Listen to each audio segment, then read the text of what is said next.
tonight. Have you proven him in your life? He is mighty. He is great. There is none like unto him. That's why we're going to sing about him right now. Omnipotent, omnipresent God. Holy, righteous God. All-powerful, supernatural God. Healer, deliverer, God. There is none like you. None can be compared to you. I give you all the glory. Give you all the honor, Lord. God, come on, lift your hands and tell him that he is God. You are God. Hallelujah. Doctor, lawyer, God. Yes. Teacher, counselor, God. Sustainer, provider, God.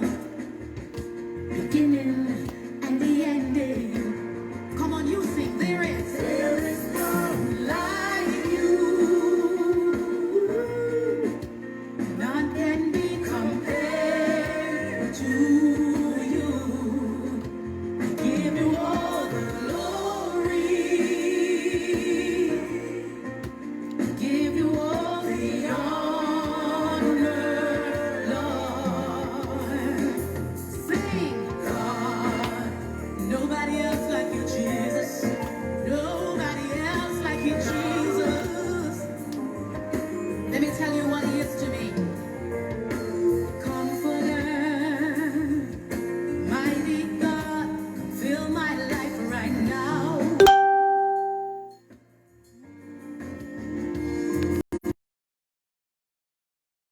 Come on, somebody help me sing. Comforter,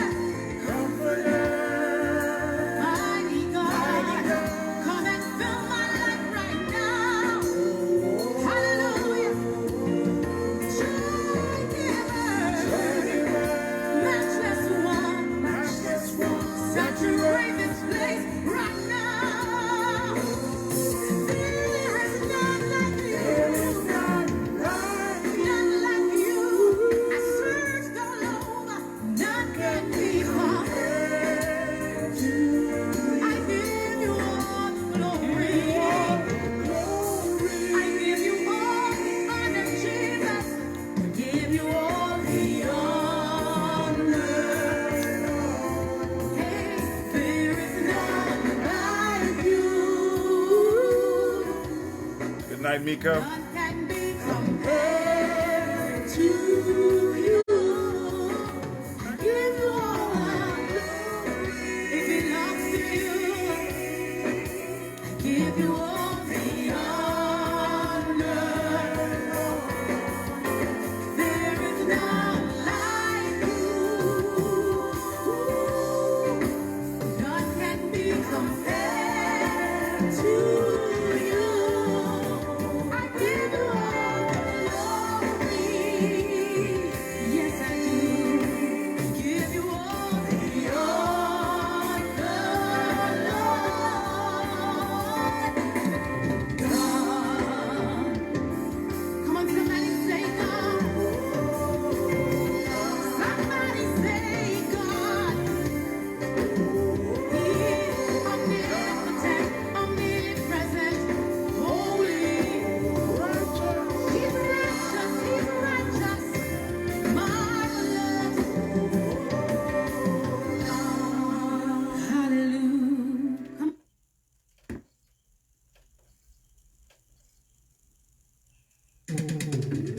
Blessed be the Most High God, who lives and reigns and rules in my life. Hey, and I say success. Here I am, I say blessings. Here I am, I say favor.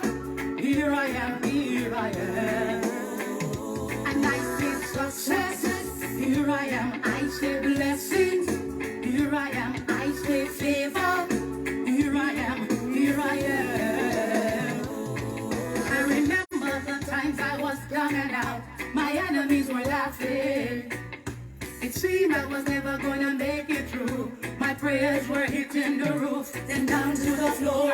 Up, down, no breakthrough. I wanted to surrender, but my faith was based on you. I shall not be shaken. Success, here I am, I say blessings. Here I am, I say favor. Here I am, here I am. And I say success. Here I am, I say blessings. Here I am, I say favor. Here I am. Sometimes I doubted God was really there, but when I look back, I knew He cared. The name of the song is Here I Am by Ene Benjamin. The curse has been broken. The curse has been broken. The curse has been broken. And I want what God has for me. Success. Here I am, I say blessings. Here I am, I say favor. Here I am, here I am. And I say success. Here I am. Makes you want to shake what your mama give you. Here I am, I say favor. Shake it like a salt shaker. If you live in a life of expectancy, say yeah-oh. If you live in a life of abundance, say yeah-oh. If you live in a life of success, say yeah-oh. Say yeah-oh. Say yeah-oh. Success, here I am, I say blessings. Here I am, I say favor. Here I am, and I say success. Here I am, I say blessings. Here I am, I say favor. Here I am, success. Here I am, blessings. Here I am, favor. Here I am, I'm telling you. Here I am, I say blessings. Here I am, I say favor. Here I am, and I say success. Here I am, blessings. Here I am, favor. Here I am, I'm calling you. Here I am, success. Here I am, blessings. Here I am, favor. Here I am,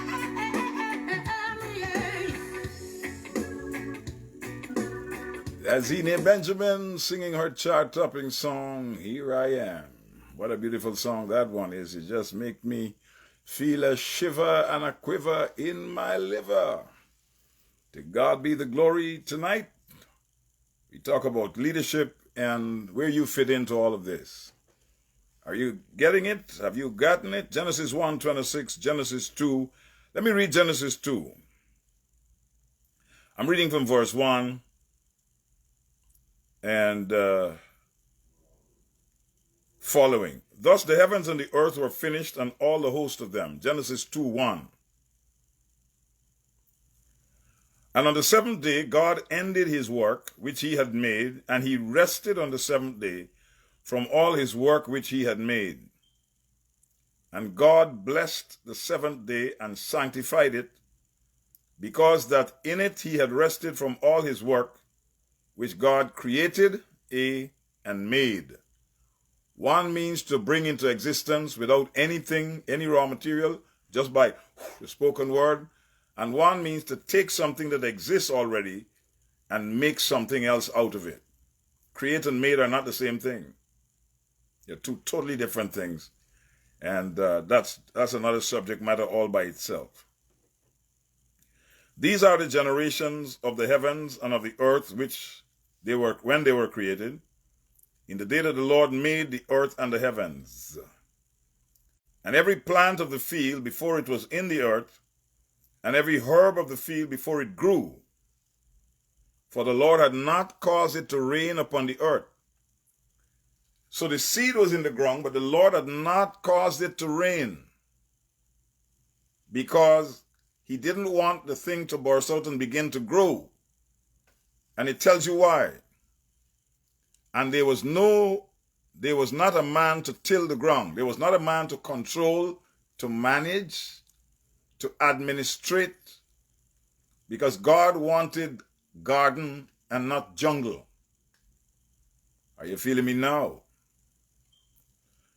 But there went up a mist from the earth and watered the whole face of the ground. And the Lord God formed man, verse 7 of chapter 2 of Genesis, out of the dust of the ground, and breathed into his nostrils the breath of life, and man became a living soul.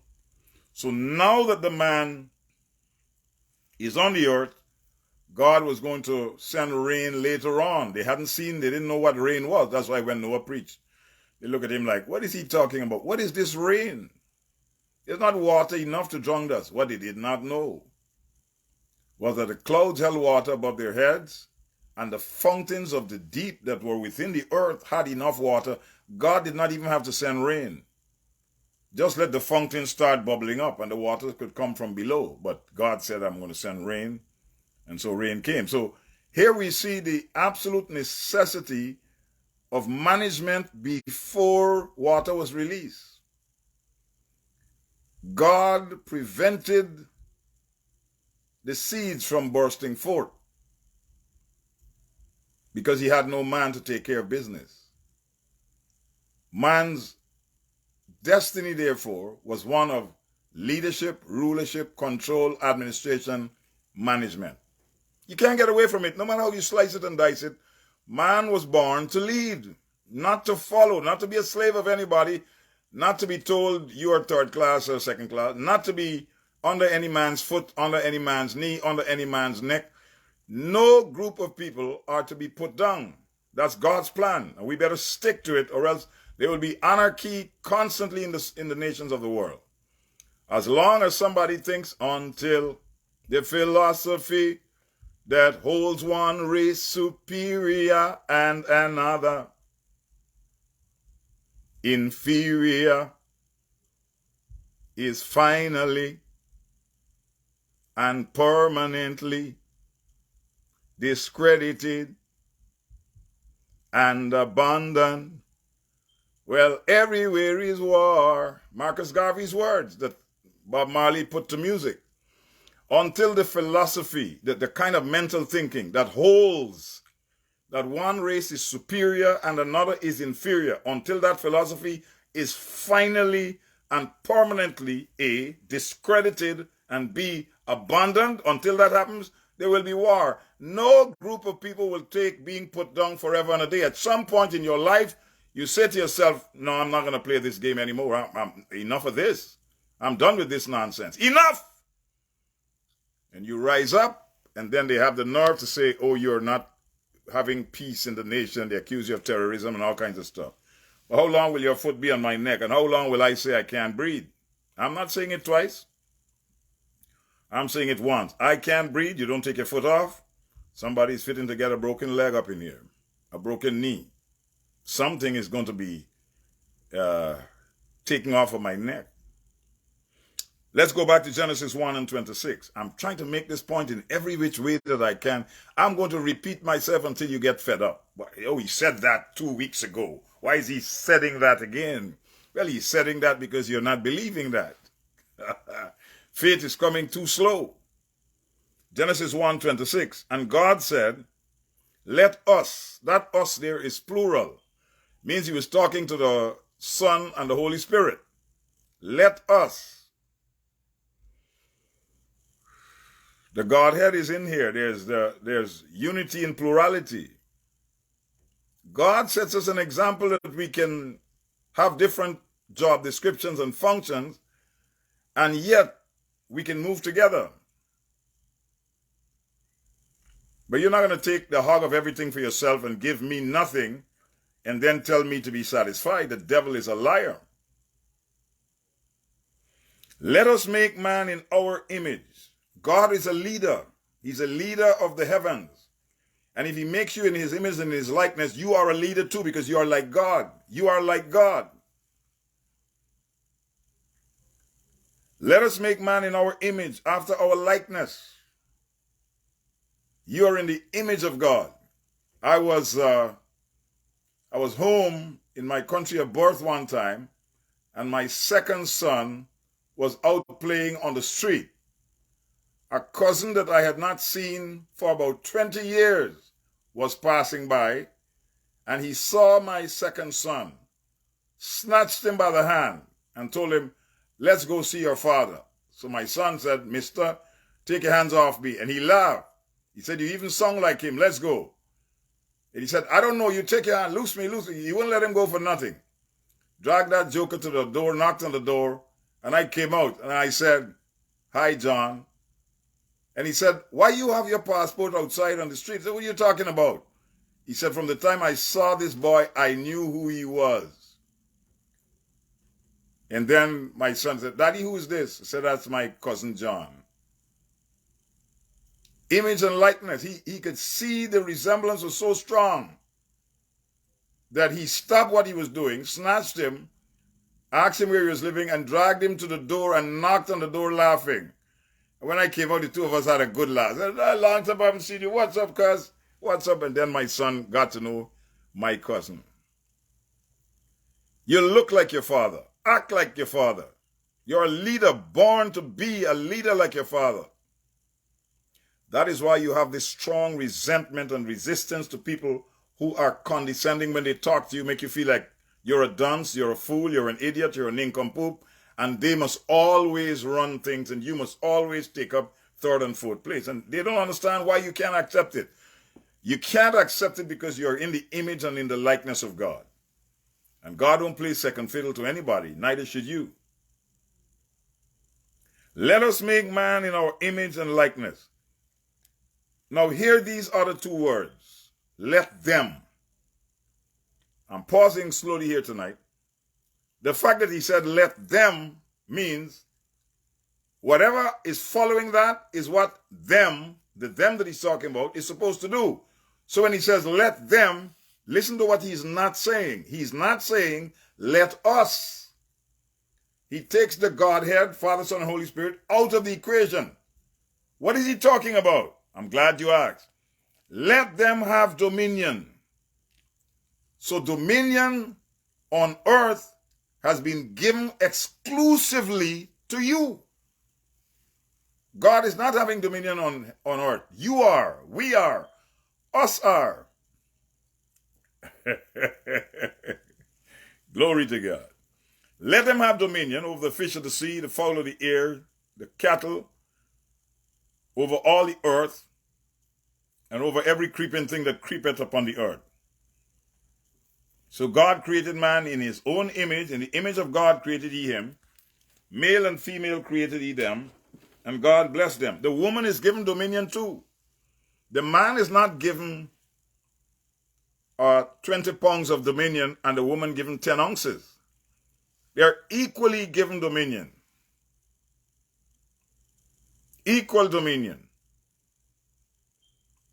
Now I know there's some men that they're not going to like that. They're going to write me their nice little snide remarks and kind of put me to my place. But, you know, don't play that game. I'm not playing that game in 2023.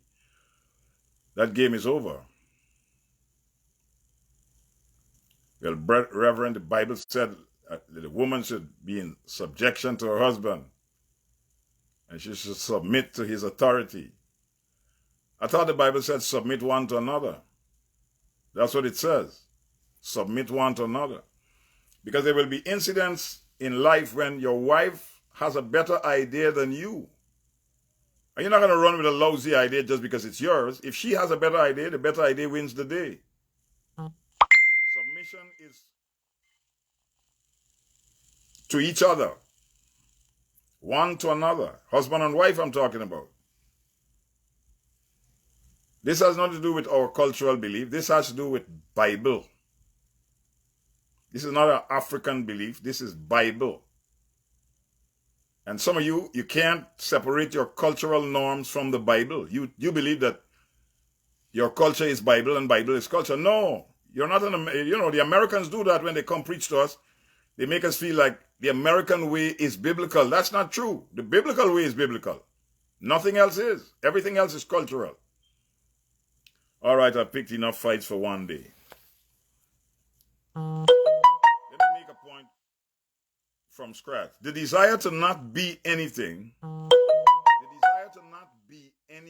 You know, people say, I don't want to be anything. I just want to eat. I just want to survive. I'm a survivor. I'm going to make it. I'm a survivor. Keep on surviving. I'm a survivor. No, I don't want to be no survivor. Enough of surviving. I have survived. Now it's time for me to thrive. The desire to not be anything is the desire to not exist at all. As long as you exist, you should want to be something. Every person has an innate. Nobody gets up today and says, let me see how many ways I can fail today. Nobody goes to school with the plan, I'm going to be a massive failure. Nobody.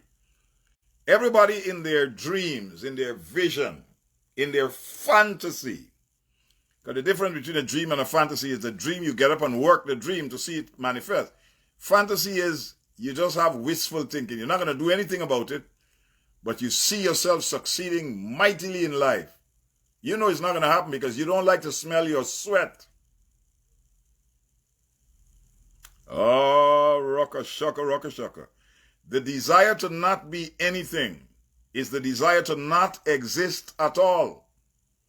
When you don't want to be anything, when you don't want to be anybody, what you're saying is, I don't want to be alive at all.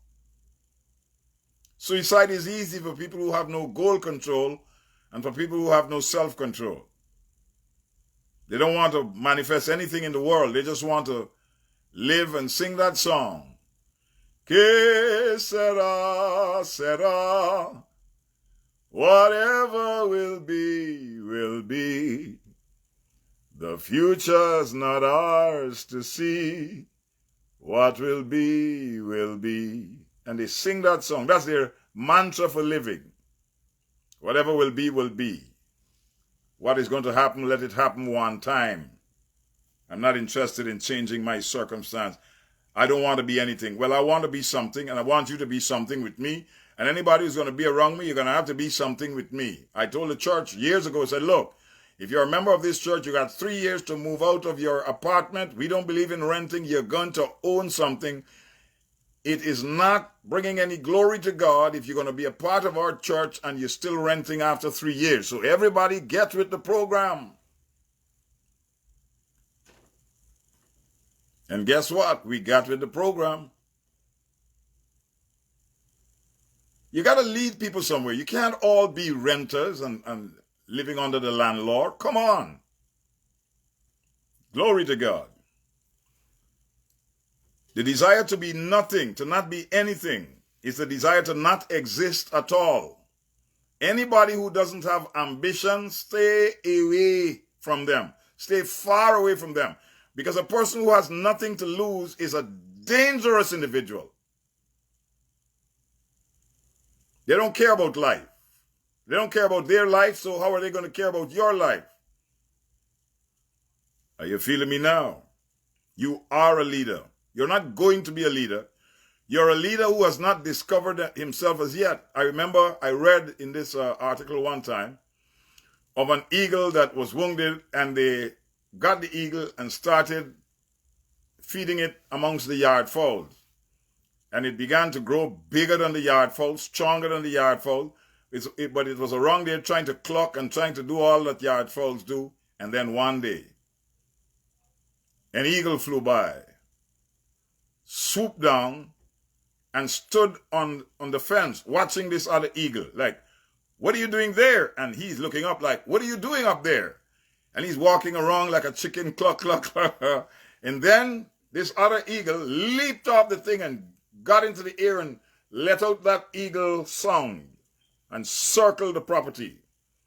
And the guy, the eagle who was a chicken, a yard fowl, clucking and scratching and eating worms, leaped off of his foot and flapped his wings, and for the first time, I believe I can fly. I believe I can touch the sky. I think about it every night and day. I spread my wings and fly away. I believe I can soar. I see me running through that open door. R. Kelly Bowman, it took off and never came back. It was not a yard fowl. It was not a chicken. It was an eagle. It is said that when an eagle sees another bird in the sky, usually that bird is another eagle because they don't flock. They fly alone.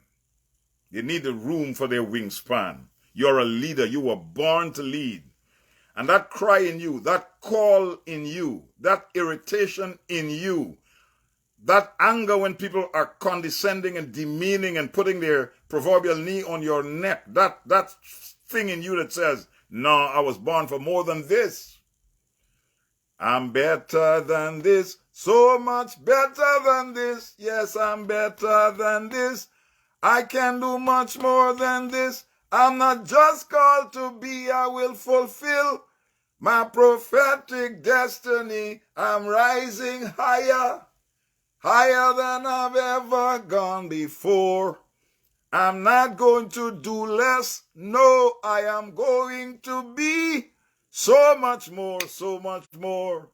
Rising higher than I had ever gone before. Yeah, I'm rising higher than I've ever gone before. I'm not going to be less. I'm going to be so much more. So much more of what? So much more than they said. I'm not going to live down to their expectations. I'm going to live up to the leader that's in me. I was born to lead. It's in my DNA. Woo-wee. You're a leader.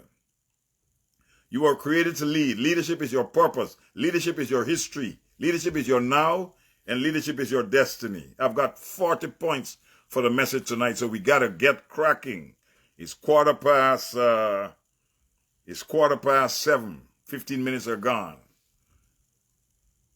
You're a leader, number one. Number two, you are born and created to lead. It is your purpose. It is your history. The desire to not be anything is the desire to not exist at all.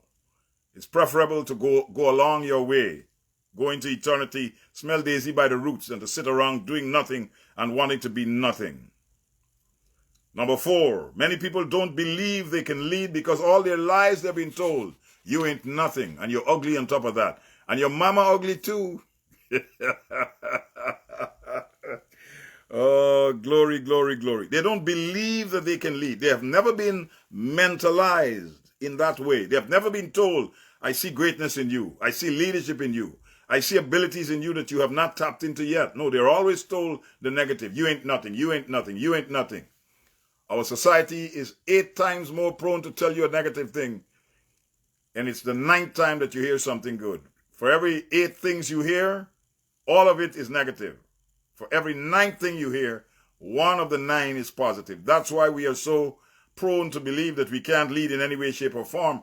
And then society and people who are afraid of us, they always enforce that. You black people ain't nothing. You black people ain't nothing. You black people ain't nothing. You're nothing. Anywhere you go, you're nothing. You're not. And they keep banging. Why are they banging all that mess? Because they're afraid of us. You know, when we do something, we always end up being the greatest at everything that we get up and do. We're not going to sit down and be nothing. The devil is a liar. Most people don't believe that they can lead. Good night. Few believe they have the skill to lead. Few believe they have leadership skills in them. Because we were told that we're going to work in the sugar estate and we're going to pick cotton. That's all we're going to do. And we're going to be the big buck. And we're going to make children with big, strong women so that master can get his slaves, the big, strong ones. Few believe they have the skill to lead. Number 6, most never achieve leadership positions. Most people live and die having never achieved any leadership position in any way, state, or form. Because all their lives, people have told them, you are not a leader. Sit your tail down and know your spot. Know your place. Know your place. When people tell you know your place, that's because they're telling you they know what your place is. And usually it's below them. It's to be a servant of theirs. Number 7, all of the governing influence systems of the planet Earth, all of them, devalue humanity. All of the governing systems of planet Earth devalue humanity. You're never paid what you're worth. And you're not even paid what the job is worth. You're paid what the boss gives you. Because he's got to make his profit. He doesn't care that you have 3 kids to take care of. He doesn't care. The system, man's governing influence system, doesn't care about other men. I wonder if these politicians can live on the minimum wage that they give people. Can you live on that, sir? Hell no. Then why would you think that I can do magic to make it work for me? And I have 5 children, you have 2. But you're telling me not to strike for more money because I must stay at minimum wage. But you earn this and you have all these perks and traveling allowance and this and that and that and that. Your allowances alone I can live on. Just your traveling allowance. I can live on your traveling allowance for the month. Just the traveling allowance. You keep the other perks. Just give me the traveling allowance. I can live on that.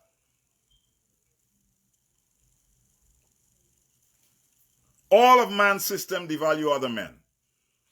All of man's system has its feet, its knee on other men. That's just the way it is. Jesus said that the princes of this world have a system. I don't want you to be like them. They love to lord it over each other. But he said, it shall not be so among you. The kingdom of God should have a different system. Sometimes our system is even worse than the systems of the world. Because I've worked in the kingdom system, and I can tell you some stories, but I'm not. That's not my stuff here tonight.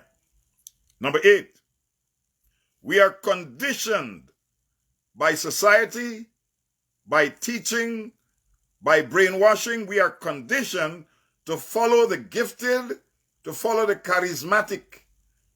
Those that make a lot of noise. Sometimes they don't know what they're doing, but they make noise so confidently. You now thinking that they know what they're doing, you follow them. Only when you hear the big splash that you know you're in a ditch. You're following the wrong leader, following the wrong leader. We are conditioned to follow the gifted and to follow the charismatic. We make leaders out of men because they can talk nice. They talk a good game, but they don't live a good game. I don't have to tell you what time it is.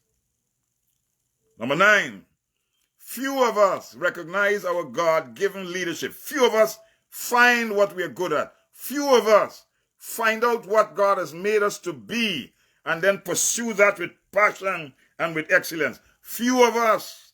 Number 10, my advice to everybody is to start believing God about your leadership capacity and leadership potential. God must know what he put in you. You believe man's view, so that means you have the power of belief. If you believe what men say about you, you can use that same belief to believe what God says about you. I'm reminded of the elephant that was given a 10-foot chain and tied up with a big fat steel chain on a huge tree that the elephant could not budge. The tree had to have 2 men go around to hug the tree. That's how fat it was. There was no way that elephant could move that tree. They gave him a chain that could take him 10 feet, 10 feet away, 10 feet away. 1 year passed, 2 years passed, 3, 5 years passed. By the 6th year, they took off the chain from the elephant. And true to form, the elephant walked away from the tree 10 feet and then came back. Walked that side 10 feet. He walked in every direction for 10 feet. So somebody asked, why isn't he moving away from the 10-foot shuffle?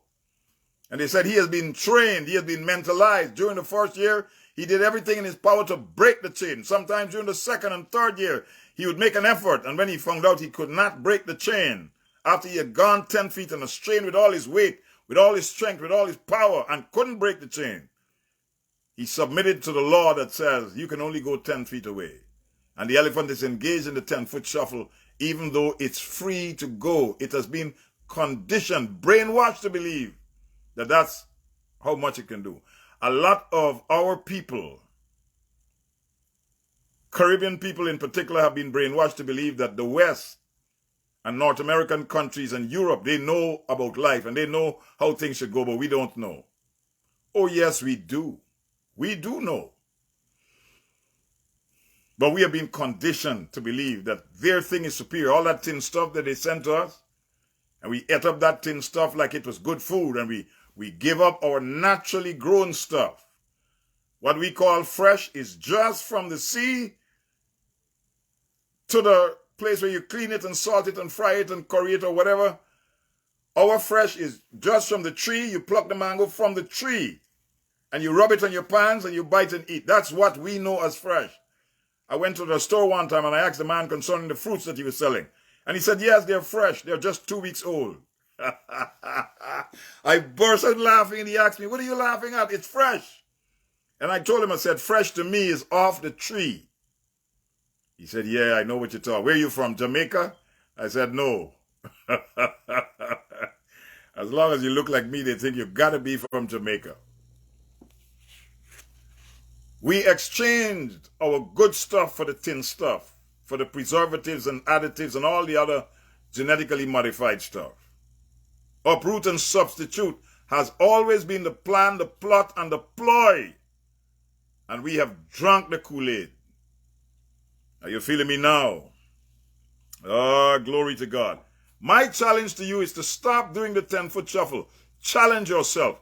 Go outside of the box. Whatever they have limited you and told you you can't do that and more.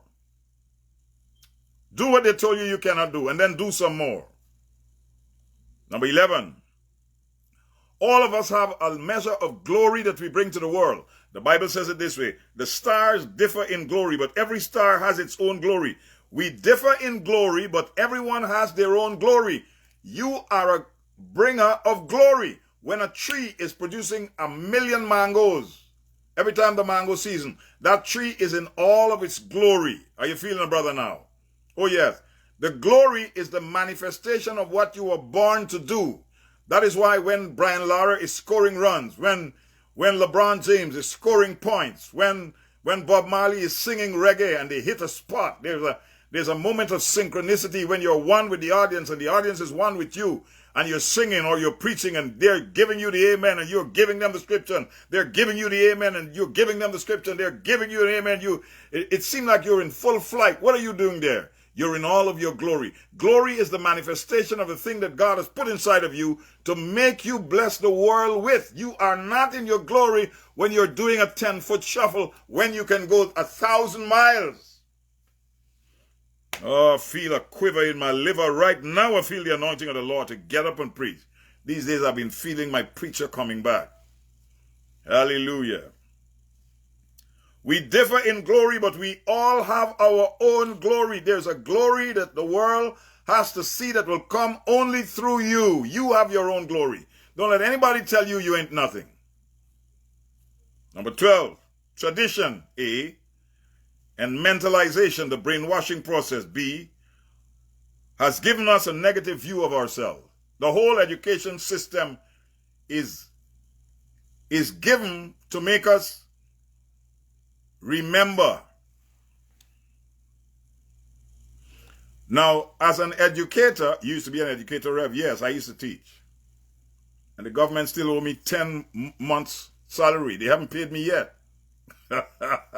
I taught for 1 year and I got 2 months' salary. The rest of it I have never received.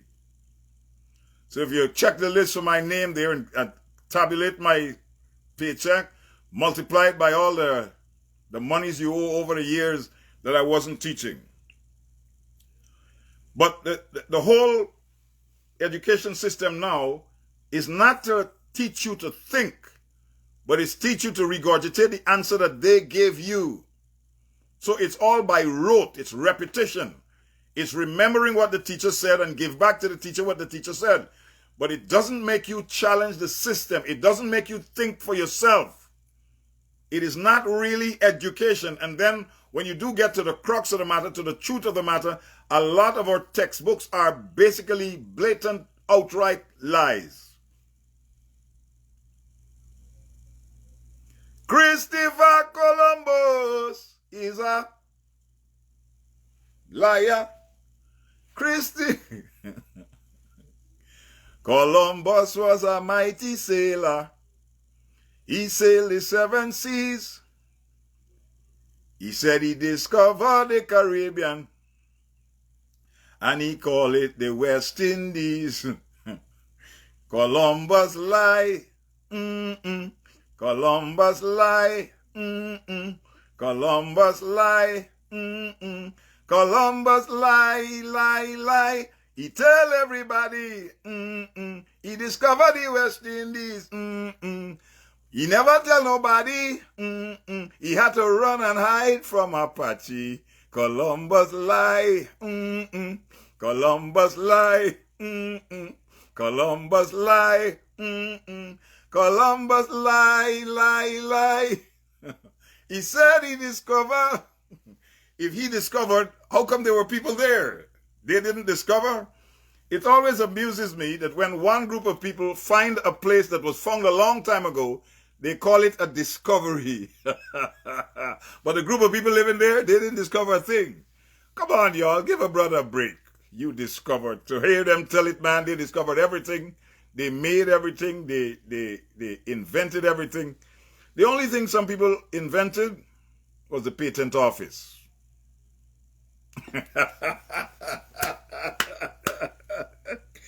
Woo-wee!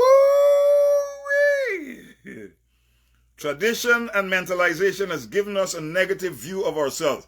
And what I'm doing right now is re-brainwashing, washing out all that junk, all that gunk, all that spam, and washing in the truth of the Word of God. You were born to lead. You have leadership ability, leadership quality, leadership skills. Leadership is in your DNA. Leadership is in your history. Leadership is in your now. Leadership is in your future. It's in your destiny. You were born to lead. God did not send any rain because he had no man to take care of stuff. And when you got here, when we got here, when you and I got here, God said, let's begin this process. Let rain come down from the heavens because I've got a man. They are going to lead down there like we are leading up here. They're going to boss down there like we're bossing up here. They're going to rule down there like we're ruling up here. Let's have a kingdom of leaders, of rulers, of bosses. It's not a kingdom led by a king. It's a kingdom of kings. It's not a kingdom led by a king. It's a kingdom of kings. Mastery, dominion, rulership, administrative control, leadership. They're in charge. My children are in charge. Glory to God. There's nothing like when you see your children in charge and they're doing a good job. Hey, hey, hey, hey, hey. Oh, rocker, shucker, rocker, shucker. Oppression in our culture has dimmed our leadership capacity. Oppression in our culture has dimmed our leadership capacity. Oppression. The minute you have an idea, so you think you want to be the boss, you want my job, I'm going to have to fire you. It's a lot of intimidation and threats. I used to work in the secular arena here in Canada.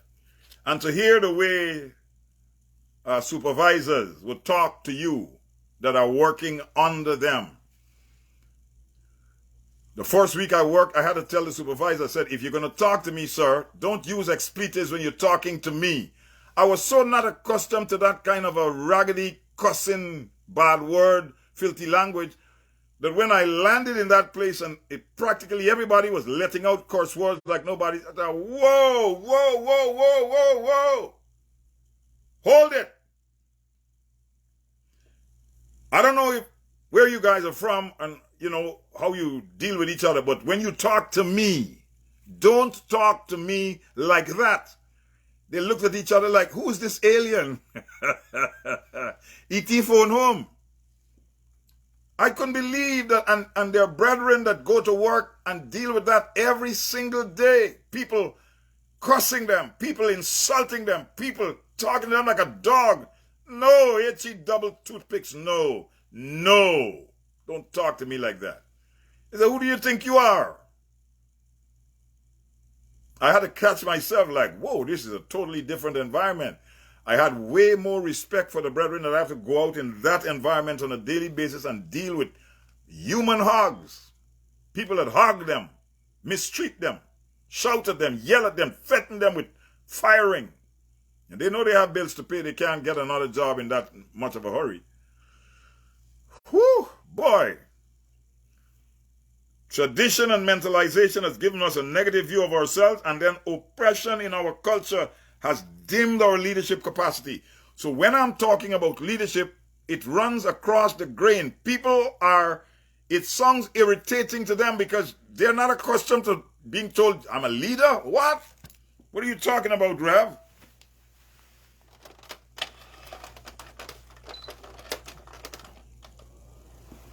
Summer is coming. I can feel the heat. Glory to God. I just moved the fan there to get some breeze up in here. Oppression in our culture has dimmed our leadership capacity. We are afraid to take charge. We are afraid to give an idea. We are afraid to tell what our opinion is. We are afraid to do a lot of things. Number 14, you can lead in your area of gifting. Whatever you're good at, you can lead in that. You don't have to be the boss of everybody, but you have a gift, you have a talent, you have an ability. All right, y'all, there's a young lady on here, Natasha T. Simone. That's my biological blood sister. Say hi to Natasha for me. Tell her your brother is doing a fantastic job on this thing. You know, make me sound good so she'll be impressed. Hi, Tasha. How are you doing, girl? Reverend, you have sisters? Yes, I do. All of them are pretty, too. You can lead in your area of gifting. Number 15. When you find your fit, when you find your thing, when you get your mojo, a leader has emerged. You can't go back in the shell once you have found your stuff. You got to step out now. Now that you know what you can do, you got to do you and stop doing them all the time. You've got to do you. You've got to do that thing. You've got to do what God has designed you to do, what God has created you to do. You've got to do you, the inherent ability that's in you, that nobody taught you this thing. It just came naturally, like dog came with bark, like duck came with quack, like fish came with swim, like giraffe came with a long neck. When you find your thing, your leader has emerged. Don't put him back to death. Don't put her to sit down again. Let her rise. Let the glory of the Lord be risen in you. Get up, stand up. Stand up for your rights. Get up, stand up. Don't give up the fight. Do you. Do what you're here to do. Do what you're born to do. Do what you're good at doing. Do what you're gifted at. Do what you have discovered. Hey, hey, hey, hey, hey, hey, hey, hey, hey, hey. Glory a Dios, man. Yes, finding out what you can naturally do has revealed your capacity to lead in that area. When you find out what you can naturally do, it has revealed your capacity to lead in that area. Discovery of gift is discovery of your leader, where you're supposed to lead. Yes, yes, keep it coming. Keep telling her nice things about her brother. Hey, hey, hey, Natasha. I told you I was a big dog out here. You thought I was a little chihuahua. I'm a Doberman Pinscher, girl.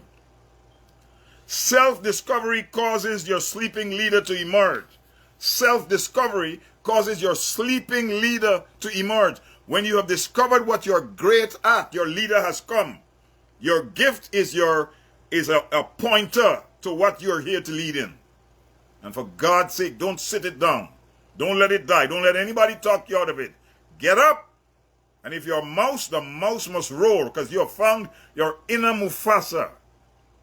Glory to God. Number 17. You will know your thing, the thing that you're born to do. Natasha is laughing. The thing that you're great at. It sounds like Tiger here, Tasha.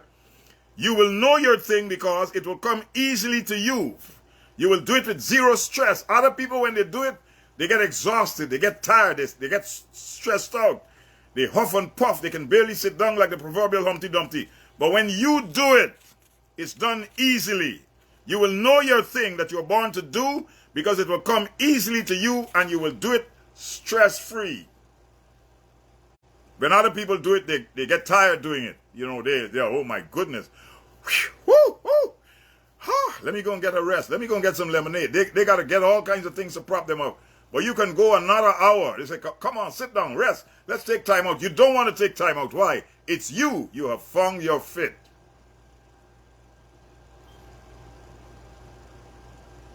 Number 18. You know where you're born to lead because you will have fun doing it. When you're doing it, you will enjoy doing it because it's you. It's you. It's you. Number 19, you are not exhausted easily when you're doing it. Your body will tell you this is what you're born to do because you are not exhausted doing it. You do it, you do it, you do it, you do it, and you want to do it. Last Saturday, I did 5 messages in a couple of hours. On Saturday alone, 5. And two of them, I did a prayer on the strong man. And I did one on breaking the spirit of delay. I'm getting testimonies flooding in from people who got whatever. You will have fun doing it.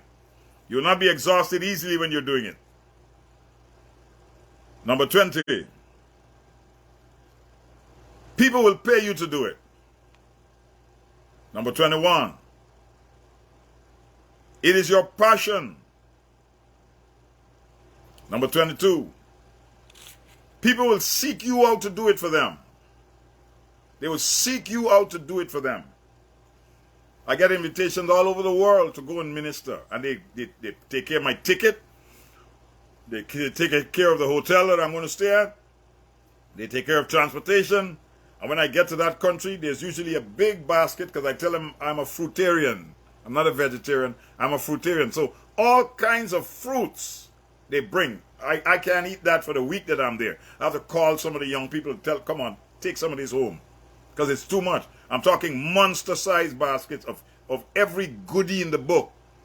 And I'm sitting in my 5-star hotel or 4-star hotel or 3-star hotel or whatever.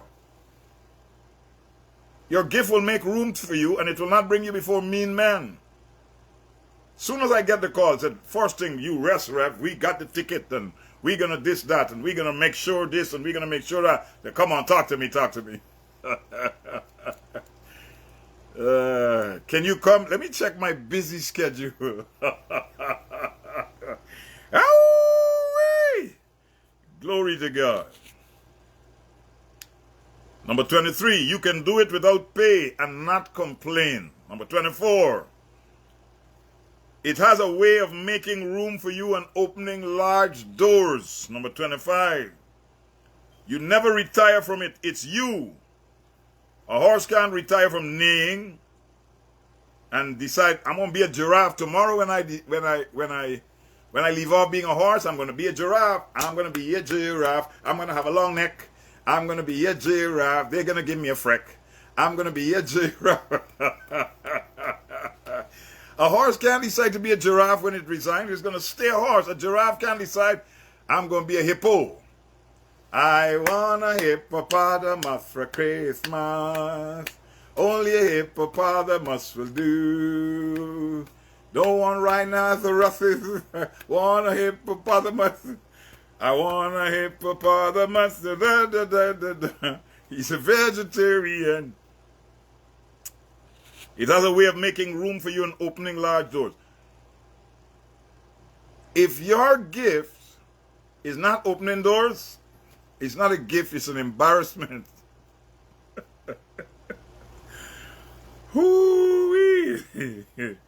Number 26. You will know it's evident that your gift is evident when people come looking to you for it. They come looking to you.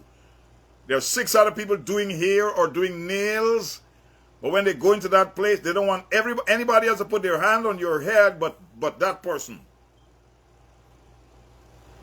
There's a particular lady that fancies herself a hairdresser. I told my wife, I said, whatever you do, don't let that one there put her hands on your head. She just has a kind of a jealousy about your long, black, shiny hair that your husband gave you. That was her natural hair. And one day, she made a mistake and allowed that thingamajigger to put her hand on her head. And from the day that woman cut her hair, it never grew back like that ever again.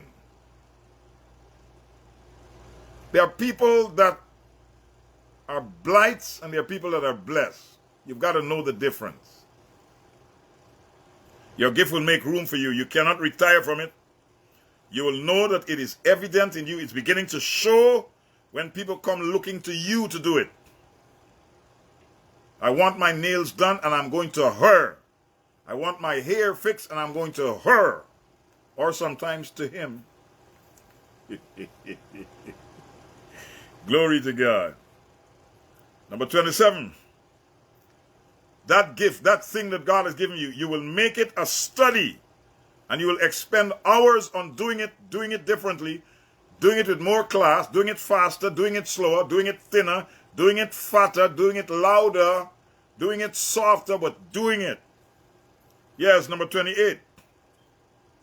You will seek out others in the industry of your gift and listen to those who have made themselves a success and have gained notoriety in that area that you are discovering that you're good at too. Learn from other maestros and masters who have gone on before you. Nobody knows it all. Nobody knows it all.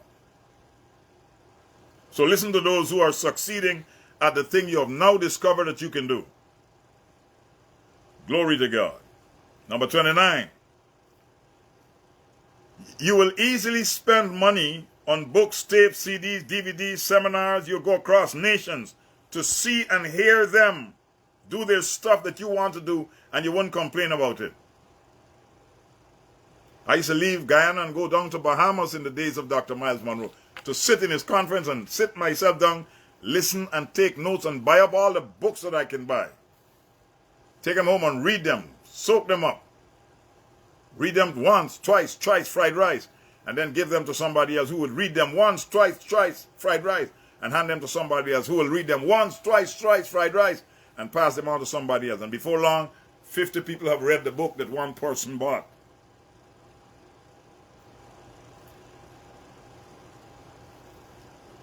You want to hone your skills, to improve on your craft, to become the best at what you do.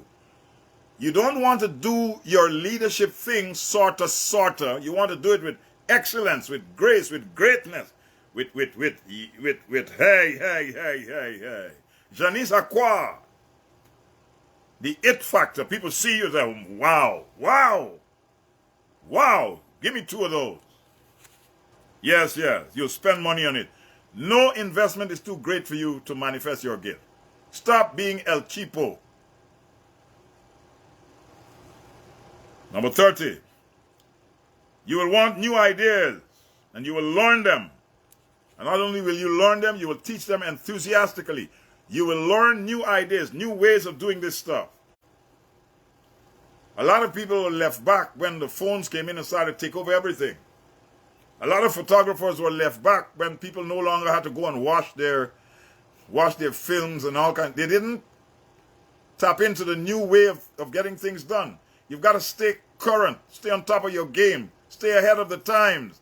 Don't allow industry and improvements to move ahead of you. You've got to keep pace with what's going on. For God's sake, keep pace. Stay ahead of the curve. Don't be caught off guard. Don't be caught with your pants hanging. Don't be caught with your panties in a bunch. Keep yourself on the cutting edge. You're going to lead. Always be on top of your game. Are you feeling me now? You will learn new ideas on the thing that you're doing and you will teach them to others. Don't be afraid of other people's gift and greatness. Oh, Rev, you know if you bring that preacher here, he's going to steal your audience. Anybody who can steal my audience deserves to steal my audience. Because there are people that are uniquely and distinctly called to hear me. I don't care what you do, they're called to hear me. I don't care where you go, they're called to hear me. And when they hear me, something will resonate in them. Every preacher has his audience, people that like him, and he also has those that hate him. And the thing about them that hate me, they hate me with passion. They go about to destroy. And they got to say something negative every time. I can't stand that man. What is he laughing at? What is Rocker Shocker? What is... I thought he was preaching. Why does he stop and sing? What do you think this is, a solo? Oh. Don't be afraid of people.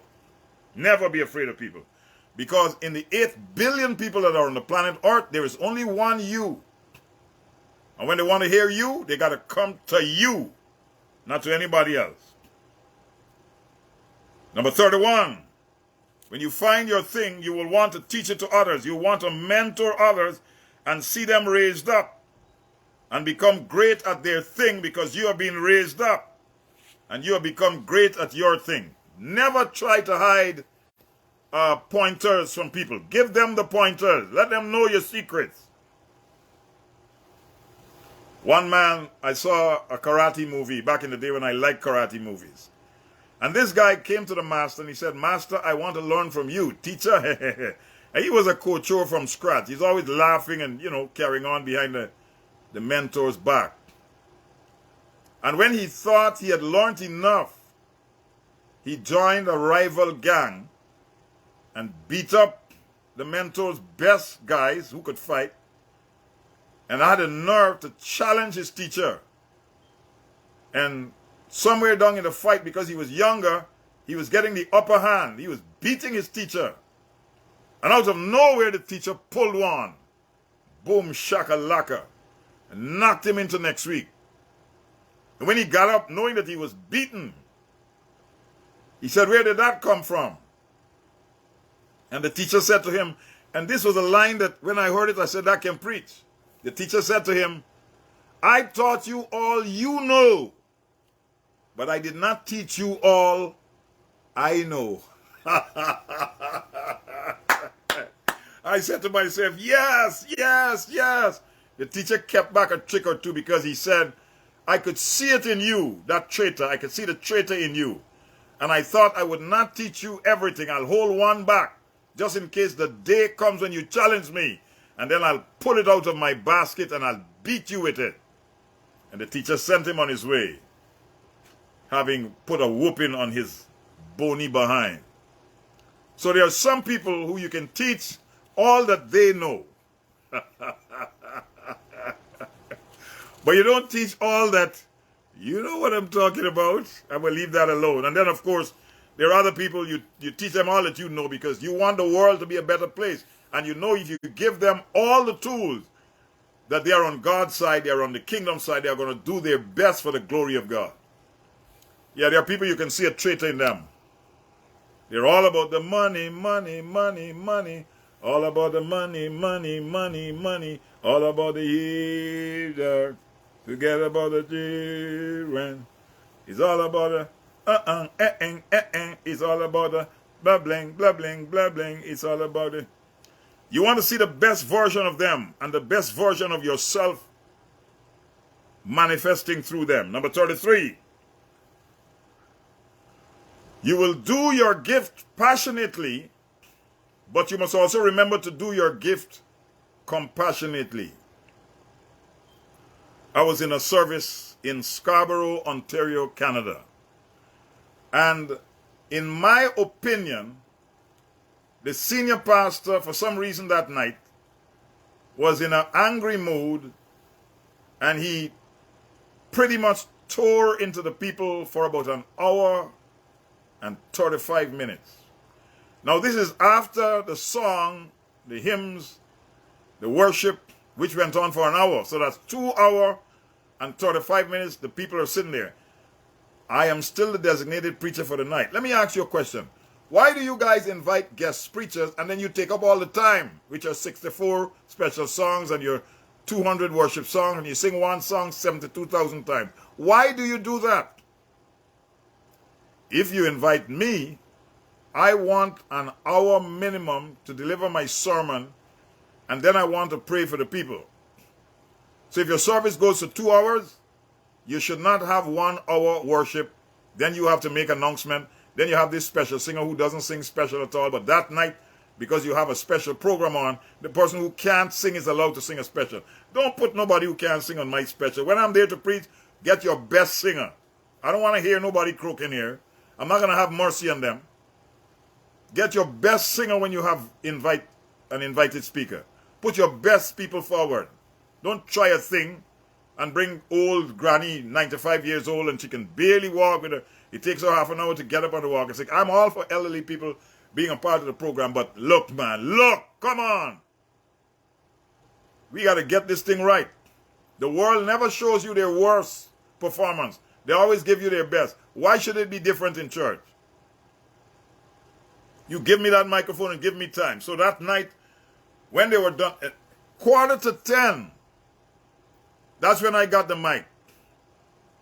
9:45 p.m. in the night, I read my scripture, and I said, brethren, tonight I'm going to deliver my shortest sermon.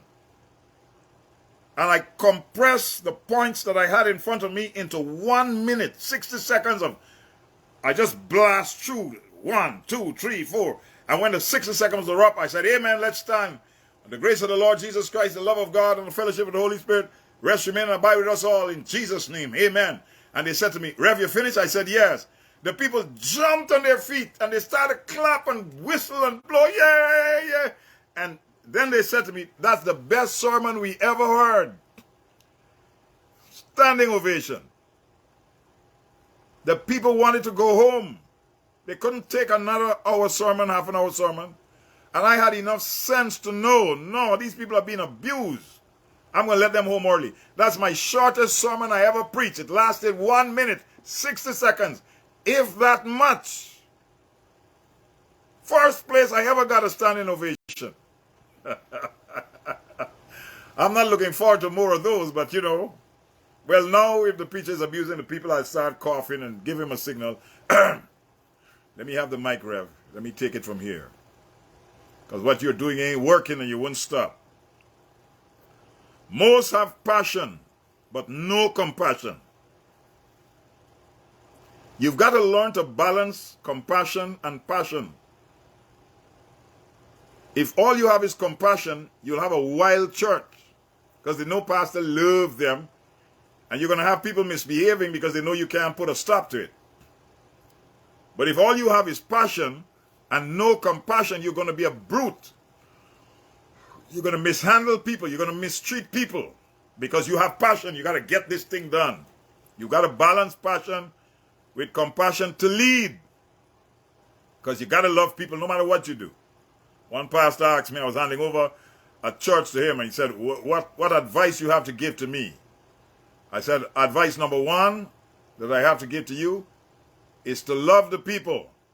Advice number 2 that I have to give to you is to preach the word. That's all. Preach the word and love the people. Love the people and preach the word. There are going to be times when you want to strangle them. Don't worry with that. Love the people and preach the word.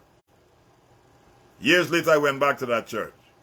He looked at me, he said, love the people and preach the word. Love the people. And then he said, ha ha. He stuck out his hand and shook, said, it's working.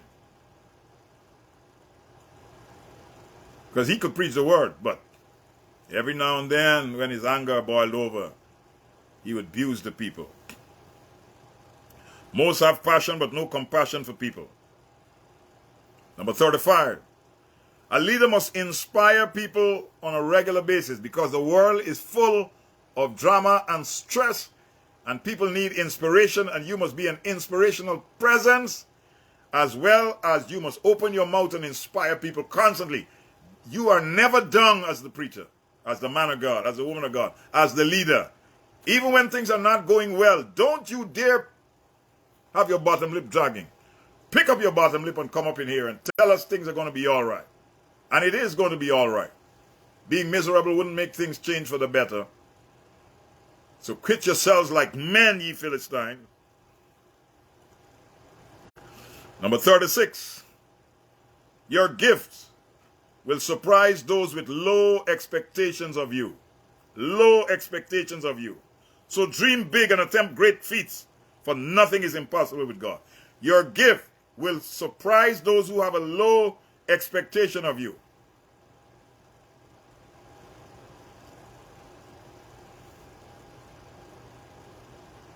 I was called to school one time. One of my sons was being a comedian in the class.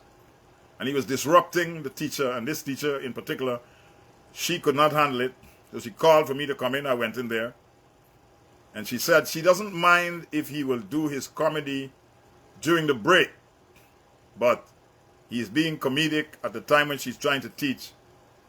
And she doesn't expect too much of him, but he can at least give her time to teach the class. I was already upset and offended. She doesn't have any high expectations of him. What kind of teacher is that? That has no high expectations of her students.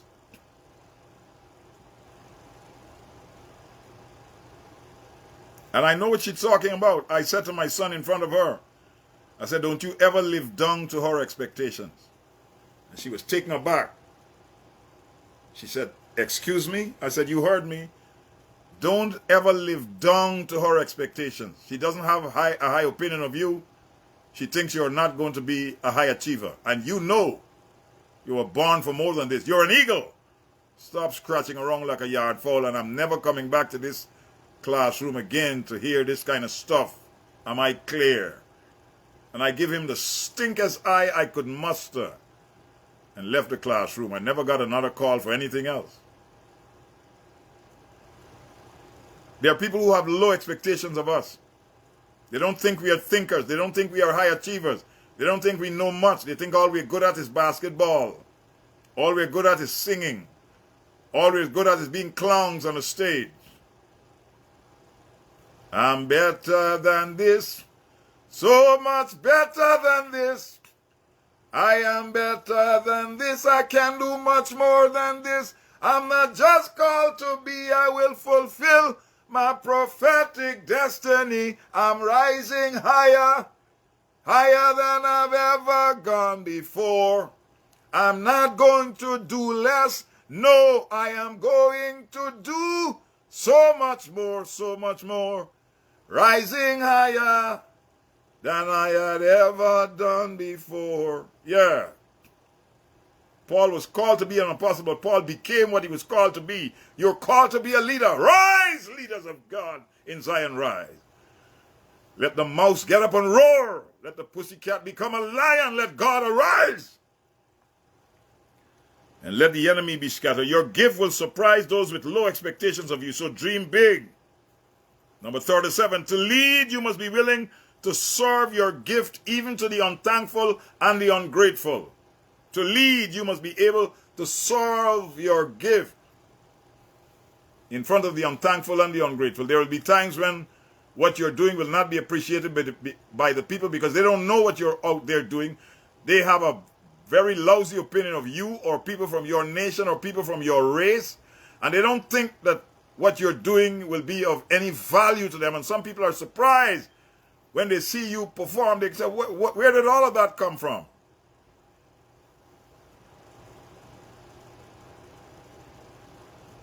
I had a group of Caucasian ministers come up to me after I preached at one conference. They said, you speak English, you speak it well. I said, yes, I was born in British Guyana. Jolly old chap, we speak English. It's my natural language. He said, you're very fluent. I said, yes, what do you expect? And they looked at each other. I could tell what they expected, but they're not going to say it in front of me. People have low expectations of us. When they see us, the minute they look at you, they think, okay, they have this idea.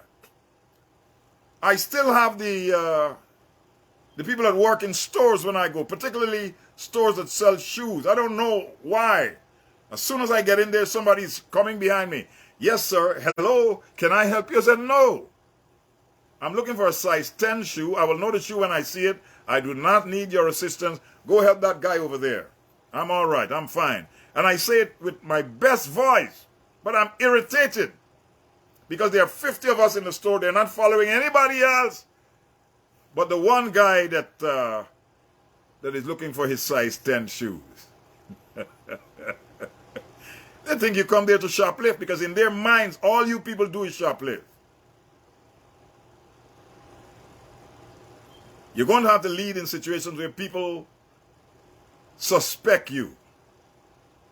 You're going to be lied on, talked about, misused, mistreated, dogged. But the worst one of them is held in suspect. I can't stand that. People looking at you, I wonder what he's up to. I wonder what she's up to. And they think you're up to no good. You're going to have to be able to serve up your skill to unthankful and ungrateful people. And do it with a smile and not lose your stride. You must be willing to serve your gift. Because it is in moments when you serve your gift that you find fulfillment. It is self-fulfilling. Your biggest harvest will come from serving others. Well, I'm nobody's servant. Yes, you are. When you sing, Jesus, use me, and oh Lord, don't refuse me. For surely there's a work that I can do. And even though I stumble, Lord, help me not to grumble. And though the task be great, I'll work for thee. When you ask God to use you, expect that all kinds. Your biggest harvest will come from serving others. Your biggest harvest will come from serving others. So don't stop.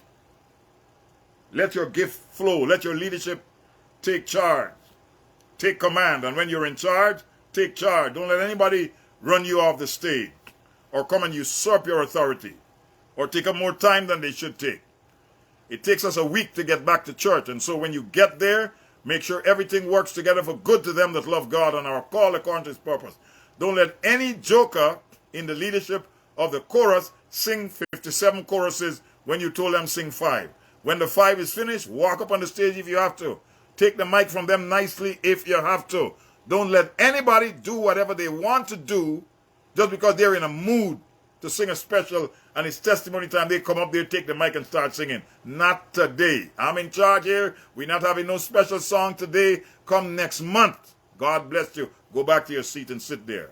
And let me see you after the service. The nerve of you trying to get in your little hee-haw song while we're trying to do testimony. We told you before that we're not having song service. You were warned not to sing. You come singing again. I had a young lady one time, she told me, she said, Rev, I've got to sing a solo in your church. I said, what are you talking about? The Lord sent me to this church. I was so flattered that the Lord sent her to the church. I said, all right, give her a chance to come, because at that time, I had some of the top singers in the nation coming to the church. She wanted to sing. She went up there and turned the mic. Everything is up high. Tested everything.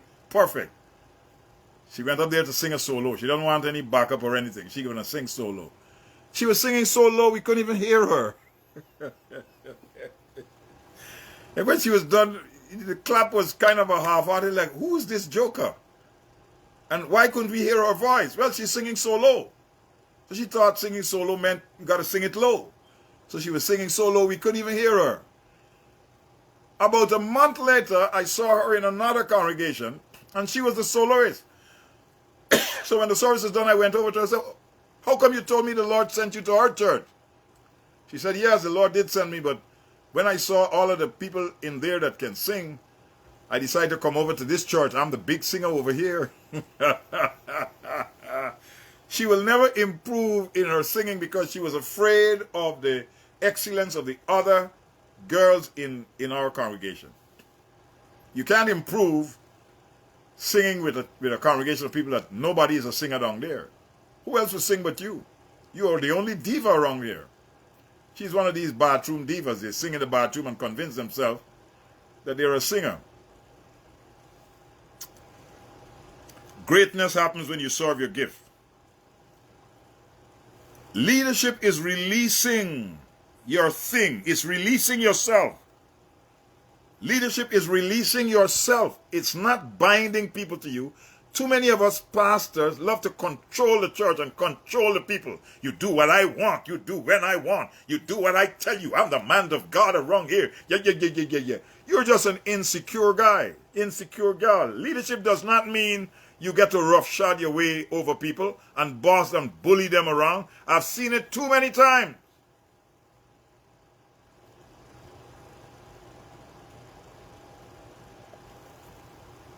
Leadership is releasing yourself and your gift. It is not binding people under you. I hear God saying, tell old Pharaoh, way down in Egypt land, tell old Pharaoh, let my people go. That's what God is saying to many pastors. Let my people go. You've got them suffocating under you. Nobody's raised up. Nobody's growing. You're not producing. All you have is a lot of followers. There are no leaders around here. If you're a leader and you're not raising up leaders, you're not a leader. You're a bully. If you're a leader and you're not raising up leaders, you are not a leader. You're an embarrassment to the kingdom of God. If you're a leader and you're threatened by other people's greatness, you're not a leader. You're a person with low self-esteem. And usually you end up becoming a bully, bossy, intimidating. You got a witchcraft spirit on you now. Everybody got to come under your control. Well, enough of that. We busting loose now. We breaking out. We're not gonna take it. No, we're not gonna take it. We're not gonna take it anymore. I prophesy to you that in 2023 and beyond, a lot of revolution will break out across the globe. Even in the church, people are not going to take it anymore. They're not going to take it from this old style leadership that wants to boss and bully and intimidate and threaten people. We're not going to take it anymore. We're done with that. Hey ho, devil, you got to go. You spirit of intimidation and control. You manipulative spirit that works. You Jezebelic spirit. You spirit of Ahab. We bind you and command you. Come out of the church. Come out of the house of God. Come out of the business. Come out of the home. Come out of the leadership. Come out of the ministry. Come out of the men of the cloth. Come out of them. Come out. We're not going to put up with you anymore. Out! As the man said, H-O-U-T, out. Woo-wee. Your gift has a life in it. Serving your gift is serving your life. Pass it on to people. Pass on your thing. Use every opportunity to make an impact. Don't wait. Serve now. Greatness will come. Do it freely. Do it freely. Serve it up. Serve it up. Serve it willingly. Serve it deliberately. Serve your flavor to the world. Let's get a taste of you. Let's see what you taste like. Come on here. Hang. We want to bite into you and get a taste of your glory. Get a taste of your greatness. Get a taste of what God has brought to the world when he brought you into the world. You are here to serve up your gift. You are here to serve up who you are. You are here to discover your leadership place, your leadership capacity, your leadership ability. You are here to flow. You are here to become great. You are here. There's dynamite in you. You are here. There is greatness in you. You are here. I'm unstoppable. I'm a Porsche with no brakes. That's who you are. Born to lead. Take charge. In Jesus' name. Father, your words are settled forever.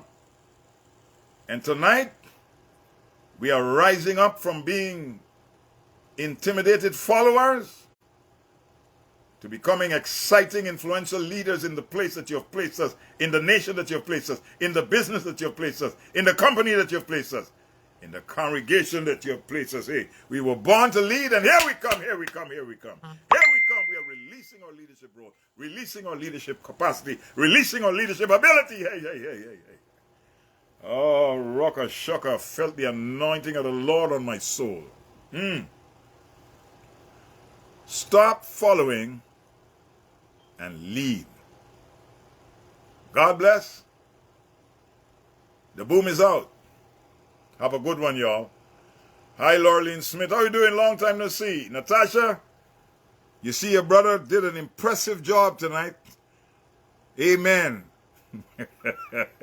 I want to thank those of you that sent messages out to my sister, telling her what a great brother she has. God bless you all. And Natasha, they said that because I paid them to say it. I'm kidding. I'm kidding. Good night, everybody.